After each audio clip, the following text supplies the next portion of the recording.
আগামী প্রজন্ম বিজ্ঞান মনস্ক হলে বহু সমস্যার সমাধান সম্ভব বলে মন্তব্য করেছেন জিয়াউর রহমান ফাউন্ডেশনের vice president doctor Zubaida Rahman. এ সময় বৃক্ষরোপণ কর্মসূচিকে সামাজিক এবং অর্থনৈতিক কর্মকাণ্ডে রূপান্তরের আহ্বান জানিয়েছেন তিনি। মাসব্যাপী বৃক্ষরোপণ কর্মসূচির উদ্বোধন শেষে এসব কথা বলেছেন ডক্টর জুবাইদা রহমান। সারা দেশে 25 কোটি বৃক্ষরোপণের ঘোষণা আগেই দিয়েছিল বিএনপি। এবার সব পাবলিক বিশ্ববিদ্যালয়ে মাসব্যাপী বৃক্ষরোপণ কর্মসূচির উদ্যোগ নিয়েছে জিয়াউর রহমান ফাউন্ডেশন।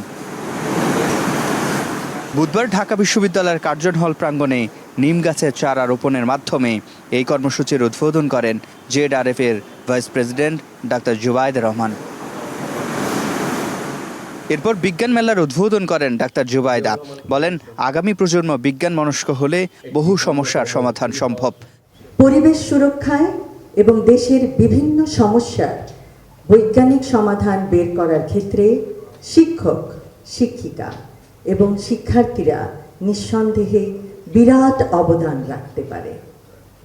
বর্তমান পৃথিবীকে আরও সুন্দর, বাসযোগ্য ও সবুজ করে রেখে যাব সবাই ভবিষ্যৎ প্রজন্মের জন্য ইনশাআল্লাহ। এ সময় বৃক্ষরোপণ শুধু কর্মসূচির মধ্যে সীমাবদ্ধ না রেখে সামাজিক অর্থনৈতিক কর্মকাণ্ডে রূপান্তর করার আহ্বান জানান তিনি। সুস্থ প্রতিযোগিতা সমাজে উজ্জ্বল সম্ভাবনার দুয়ার খুলবে। প্রাণের আকাঙ্ক্ষা বাস্তবায়িত হবে নতুন ইনোভেশনের মাধ্যমে।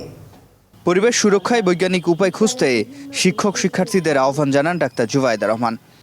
শিক্ষার্থীদের পরিবেশ সচেতন করতে স্কুল পাঠ্যক্রমে যুক্ত করা যায় সবুজ স্বেচ্ছাসেবা। সিফাত শাহরিয়ার, স্টার নিউজ, ঢাকা।